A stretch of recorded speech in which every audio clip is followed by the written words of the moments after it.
Is Lori Vallow competent? Will Chad Daybell ever get to trial?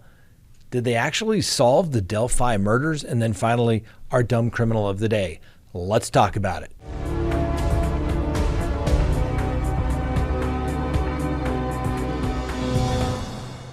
Good day, Crime Talk aficionados. You know the drill. Subscribe if you haven't, like if you do, hit that little bell so you receive notifications. And remember, you can listen to us on your favorite podcasting app at any time as well. All right. First, let's get to the docket. Is Lori Vallow competent? Well, it looks like we're going to find out on November 9th. A review hearing has been scheduled for November 9th. And on that particular time, the court is going to, pursuant to statute, try to determine if she is in fact competent to proceed. It is a review hearing. It would appear that the status report that would have been prepared pursuant to statute has been prepared and ultimately delivered to the court, and then they're going to decide what is going to take place. So that November 9th hearing, what will actually take place? Well, we won't know because it will be done in private. The question is, as you may recall, the last time that there were reviews taken place, Lori Vallow was not competent. It wasn't until she was actually restored to competency that they actually just set a date. So we don't know for certain, but based upon past performance, which is often indicative of future results, that's right. It looks like she's not going to be joining us anytime soon. Now, next on the docket, Chad Daybell. Is he ever going to get to trial? Well, at least not in January, that's for sure. And like Judge Boyce likes to do there in Idaho, he's going to set a conference date, a status conference date to set a date. We'll see when that actually takes place. However, I think his order that he put out, there's a couple of things that are worth noting in there, particularly the jab to Mr. Pryor as to basically saying, what the heck have you been doing for the last 2 years? So let's go ahead and take a look. Now, the court, like all good courts, likes to give a procedural background, right? It's the writing style that lawyers do. It's called IRAC. And then you put facts in there, right? Facts, issue, what's the rule, what's the law, then the analysis, and then the conclusion, IRAC. IRAC. Pretty simple. So the court says in the facts section, hey, the court minutes reflect that back on December 2nd of 2021, the court held a scheduling conference in this case wherein counsel for Mr. Daybell argued for Mr. Daybell's trial to begin in October of 2022. The state of Idaho requested trial to commence in late summer or fall of 2023. Ultimately, after coordinating with the Ada County courts where the trial would be held, the court was set for January 9th of 2023 and issues ordered. And then the court goes on to know that on September 27th of 2022, Mr. Daybell filed a motion to continue the trial, arguing that a substantial amount of trial investigation and preparation and significant amount of discovery was still outstanding. On October 6th, the state filed a response to the motion, essentially as a non-objection to the continuance, and requested that the court stay this case pending a determination as it relates to the co-defendant, Lori Vallow. And then on October 13th, the court heard the parties on the motion in a hearing and took the matter under advisement. And then the court issues the following orders. So that's the facts. The issue is, should the case be continued? Then the court goes through the law. The decision to grant or deny a motion to continue rests within the sound discretion of the trial court, and basically cites some cases as it relates to alleged tardiness of the disclosure could prejudice the defendant in a particular case. And basically to show that if there is prejudice, the defense has the burden of showing that there's prejudice at this point. Really doesn't go on. And his analysis says the court reiterates that it has denied the state's request to enter a stay in this case. So this case is going forward regardless of what happens with Lori Vallow. And they go on and said, let's address the motion to continue in the trial. And notes that during the hearing on October 13th, counsel for Chad Daybell again emphasized that he could and would be ready to proceed on January 9th. However, then he also represented that a significant amount of discovery will still be outstanding and made the request to continue the trial in order to abate any possible prejudice to the state. The motion argues the defendant is entitled to adequate amount of time to prepare for the capital trial, and the court agrees with that, all being said. And then it said all parties have been aware that this is a capital case since August of 2021, when the government filed their notice of intent to seek the death penalty. I mean, that's a long time ago, ladies and gentlemen. Here we are, October 31st of 2022. So they've known literally for 14 months now. So in considering that this is a capital case, the court had every juncture between mindful of protecting all aspects of ensuring a fair proceeding to the parties involved. The court also took into consideration the setting of a trial date in January of 2023, and that the representations of counsel that the defense would be ready for trial back in October of 2022, and now objected to the trial beginning set in 2023. So the basis argued in the motion to continue reveals the unfortunate current posture of this case, where only now, too late, counsel fully realizes the complexity of preparing a defense in this particular case. Ooh, gee, I wonder who's mentioned that in the past. Oh, maybe this guy? It's a death penalty case, and it's been one attorney. It would be a full-time job for a team of attorneys, and yet he thought that he was going to be able to do this on his own. Come on. The court is calling out Mr. Pryor on this like we've been calling him out for a while now. Now, the motion to continue cites, among its many reasons to delay the trial, the constitutional rights for effective assistance of counsel and the required individualized sentencing proceeding associated with a capital case, the need for expert witnesses and development of a mitigation evidence, and the purely speculative argument that some other attorney may at some point join the team, and that a new attorney would need additional time to prepare. Now, while the court is left questioning how and why such issues, all present at the outset of this case, are only now being asserted as a basis for continuance, the arguments as a whole leave the court with abiding sense that the defense has indeed demonstrated that it is not and cannot be ready for trial in January of 2023. The ongoing insistence at the time that the defendant is ready to proceed to trial, including the representations made on October 13th, are contradicted by the assertions in the motion, which leave this court to determine that the trial in January 2023 would in all likelihood result in the defense counsel's inability to be adequately prepared, thus infringing on the defendant's rights. Therefore, they're going to vacate it, and the court takes another jab because, like I said, this has been going on, and he just now realizes, oh, I need to do all this mitigation work. Are you kidding me? The court takes another jab and says the court expects counsel for the parties to have a full and complete understanding of what preparation remains in rescheduling the trial so as to avoid any further unnecessary delays in the administration of this case. I think if we read between the lines of the court's orders, the Judge Boyce is not happy with Mr. Pryor. First you say you're ready to go, then you say, no, I'm not. What is it? Oh, by the way, I haven't done anything on mitigation and the death penalty, and I may bring an attorney on, but he may need some more time to prepare. Really? Why has this not been taking place? I don't get it. I don't understand it. I've said this before. You can go back and look at my previous videos. Now is the time for Mr. Pryor to ask to get off this case if he is not capable of doing it, and if there are not resources available to effectively represent somebody on a death penalty case. Normally, you have at least 2 trial attorneys, an appellate attorney, and a mitigation expert. The everyday Joe cannot afford a death penalty case out of pocket unless they are uber wealthy and money is no object. Somehow I don't think that's the case.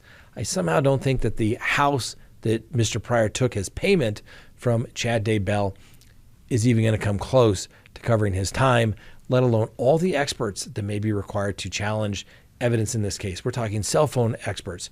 We're talking DNA experts, crime scene reconstructionists, mitigation experts, which include psychologists, psychiatrists. There's simply no way that it's going to happen. So, Mr. Pryor, this is your opportunity. If you need to withdraw, now is the time to do it. Otherwise, you're going to be on the hook to go try this case without the necessary resources, and then more than likely, this case is going to come back on ineffective assistance of counsel.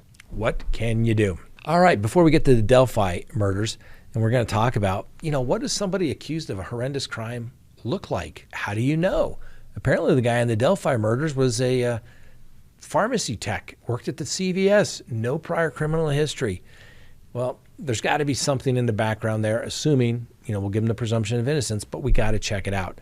That's why everybody needs to go to CrimeTalkSearch.com, because if you have any questions, the slightest suspicion, the gut feeling, something just doesn't feel right about somebody that's coming into your life, you need to go to CrimeTalkSearch.com. You'll get a background search literally conducted while you wait, and you will get information regarding whether they have criminal history, whether they have to register as a sexual offender, whether they're married, whether they're actually truly divorced, do they own property, are there civil judgments against them? All those types of things, when you're getting serious about somebody, you want to take a look at and see if you want them to be in your life. So go to CrimeTalkSearch.com, sign up for that background subscription service. You can cancel anytime, but while you have it, you can do the background search on as many people as you want. CrimeTalkSearch.com, you'll be happy you did. Next on the docket, have the authorities really solved the Delphi murders? Well, there's a man accused of murdering the two teenagers out for a hike back in 2017, and he's been charged with their death. Richard Allen, he's 50 years old, and he lives in Delphi, Indiana, and he was arrested Friday afternoon for the deaths of Libby German and Abigail Williams. He's now charged with 2 counts of felony homicide. It's unclear exactly what new information led to Mr. Allen's arrest now, more than 5 years after the 2017 slayings. Now, Mr. Allen has lived in Delphi since at least 2006 and his whole life in Indiana. Now, he is married and works as a pharmacy technician, receiving his most recent pharmaceutical technician license back in February of 2018, 1 year from the murders. Now, in August, Indiana State Police were spotted searching the Wabash River in Peru, around 40 minutes east of Delphi, in connection with the case. At the time of the murders, Mr. Allen would have been 44 years old. The now 50-year-old is the local residence where the girls lived, obviously, and he has now pled not guilty to the charges and is being held at the White County Jail without bond. He's currently due back in court on January 13th with a presumptive trial date of March 20th, 2023. He apparently is not cooperating with the police in any way, which he has an absolute constitutional right not to do. And frankly, it took them 5 years. So the question is what's different? Because remember, there were lots of other suspects as well. He does not appear to have any prior criminal record, and as I noted, works as a pharmacy tech. Now, the police said they will not be releasing evidence in this case pursuant to a court order, and the probable cause document has been sealed, at least temporarily, due to extra scrutiny associated with the case and to protect the integrity of the investigation. Now, the investigation is far from complete, prosecutors say, and they will not jeopardize its integrity by releasing information before its time. The police said, if you choose to be critical of our silence, be critical of me, referring to the police chief, and not the front line. He said, these are folks who have devoted their entire lives to a conclusion. In other words, a guilty verdict. Now, Allen has long been presumed to be apparently an unidentified man seen approaching German and Williams when they were crossing the Monon High Bridge in the woods outside of Delphi, Indiana, back in February of 2017. The bridge is located just a few miles from his home, just a half mile from the middle school where the two teens attended school. Now, for those who don't recall, what happened to Libby and Abby? Well, Libby and Abby went missing on the 13th of February 2017 after they set off on a hike along the Monon High Bridge Trail in Delphi, Indiana. The bodies were discovered the next day in a wooded area around a half mile from the trail. For years, police have refused to say how the girls died and have revealed few details about the crime scene. However, details came to light in a search warrant application obtained by a podcast.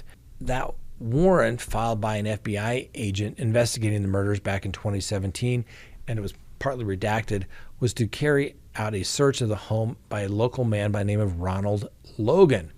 Now, Libby had shared a Snapchat of herself walking along the railroad tracks on the day of her murder, with the Snapchat updates causing a sensation that made the case one of the United States' most notorious unsolved murders. The girls' bodies were found about a half mile from the bridge, and the agent revealed that the girls had lost a lot of blood during their deaths and that the killers believed to have moved and staged their bodies before taking some sort of souvenir from the scene. Now, for the first time, the warrant also revealed that some type of weapon had killed the teenagers. The word for the weapon was redacted in the document. Now, the murderer would have been covered in the victim's blood in the aftermath of the slayings due to the large amount of blood that was lost by the victims at the scene. Reading straight from the affidavit. On the day the girls went missing, Libby had posted photos of Snapchat of her and Abby walking along the trail. Now, the happy images of the best friends is believed to be their last photos before they passed away. In a move that propelled the investigation forward, Libby also captured a grainy video on her phone of a man dressed in blue jeans, a blue jacket, and a blue cap walking along an abandoned railroad bridge. Investigators released the grainy image from the video and a chilling audio of the man telling the two girls, "Go down the hill." Because of the nature of the victim's wounds, it is nearly certain the perpetrators of the crime would have had blood on his or her personal clothing. Up until now, the man has never been identified. Now, police gave the description of a man, a white male, between the ages of 16 and 40, and believed to be 5'6" to 5'10" in height and weighing 180 to 200 pounds. Multiple police sketches were circulated of a man matching the description of the man in the footage. And after news of Allen's arrest broke on Friday, a disturbing photo emerged showing his daughter posing in the same spot where the teenage victims were last seen alive. Investigators have long suspected that this man is the girl's killer and have praised the girls for documenting the video as evidence. Now, the photo that we're talking about is of Brittany Zapata, the daughter of Richard Allen, on the Monon High Bridge. It was posted on Facebook by Allen's wife, Kathy, back in 2018, just over a year after the girl's disappearance in February 2017. Although it's unclear when the photo was taken. There's also no indication as to who took the snapshot on the bridge. And another photo posted online showed Allen smiling with his wife, while in the background over his shoulder, a police sketch of the Delphi murder suspect could be seen posted on a notice board on a wall. It is unclear when and where the photos were taken. The versions of the suspect sketch in the image was not released until April of 2019. So the photo would have been taken at least 2 years after the homicides. It was later revealed that his home was less than 2 miles from the Delphi train bridge where Williams and German were last seen. The arrest of Allen could be the end of the multi-year-long investigation during which numerous possible leads have led nowhere, and police remained tight-lipped about the case. Exactly how the girls died remained unknown to the public, and the state that their bodies were discovered in also remains shrouded in mystery. Let's not forget that over the years, numerous people have been put forth as possible suspects in this case. Ron Logan, who died in 2020, had long been the prime suspect. The girls' bodies were discovered on his property, just 1,400 feet from his house, and it was revealed over the summer that his alibi for the day of the murder did not exactly line up. His home was searched, and he was arrested shortly after the killings, but he was released and never charged. Then we have Keegan Klein of Peru, Indiana, was also previously named as a suspect in the murders. He is said to have admitted to talking to Libby German using a fake Instagram profile called Anthony Shots. Klein, who is heavy-set and pasty-faced, used an image of a ripped and muscular young man to trick the underage girls into speaking with him. Now, he is said to have arranged to meet with Libby on the Delphi High Bridge the day before she was actually murdered while walking along it. But he is also said to have shared his Anthony Shots password with others, including his father, and said his dad could be a prime suspect in the killing. Now, Klein is being held in jail after being arrested on separate charges regarding underage images. Neither he nor his father had been arrested over the Delphi killings. But you know what all those other possible people may be? Alternate suspects. Yes, at trial. We'll have to see what takes place with Mr. Allen. I hope this is the case. If he is truly guilty, the truth will come out. If he is an innocent man being wrongfully accused, I guess we'll have to wait and see. And I understand the authorities were tight-lipped. They did what they could, but they also put out there lots of different people over the years that were possible suspects. So I think we're all just going to have to wait before we get too excited thinking that this is the guy until and if we have more information. And as always, we give everyone the presumption of innocence here on CrimeTalk unless and until they've either pled guilty or been found guilty by a jury of their peers. All right, finally, our dumb criminal of the day. So a couple of deputies responded to a Lowe's home improvement store and they found a suspicious person. Two female victims advised that Christopher Todd Piscatelli had exposed himself to them. Now, Piscatelli was at the incident location when the deputies arrived, and while the deputy was speaking with the victims, Piscatelli began walking away. The deputy made contact with Piscatelli and attempted to detain him during the investigation.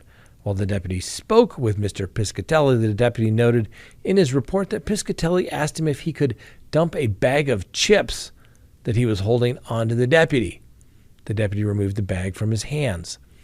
The report further stated that Mr. Piscatelli asked if he could urinate on the deputy, and Piscatelli then grabbed a gallon of water, which the deputy also removed from his hand.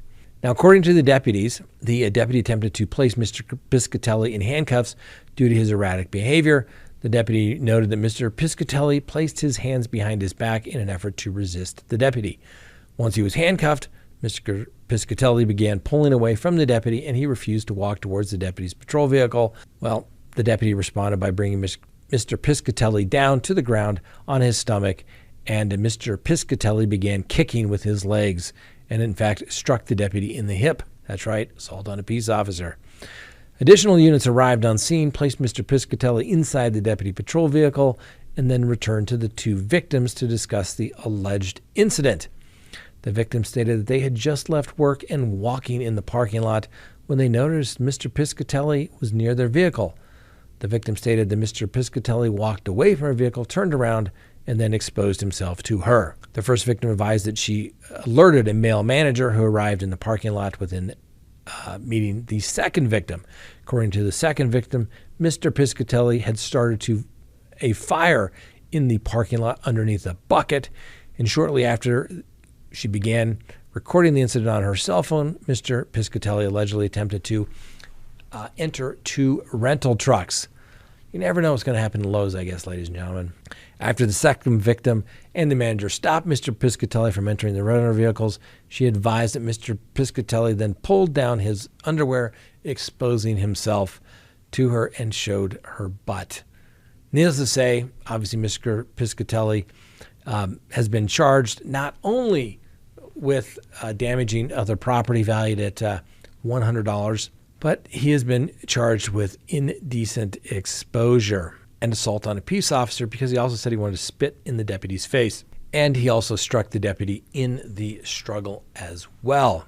And not surprisingly, Mr. Piscatelli has prior convictions for exposure of sexual organs in another county where he remains in custody. But look at this guy being held on a $31,000 bond. At least he is keeping his chin up. Look at that smile, giving us the old thumbs up. He's our dumb criminal of the day.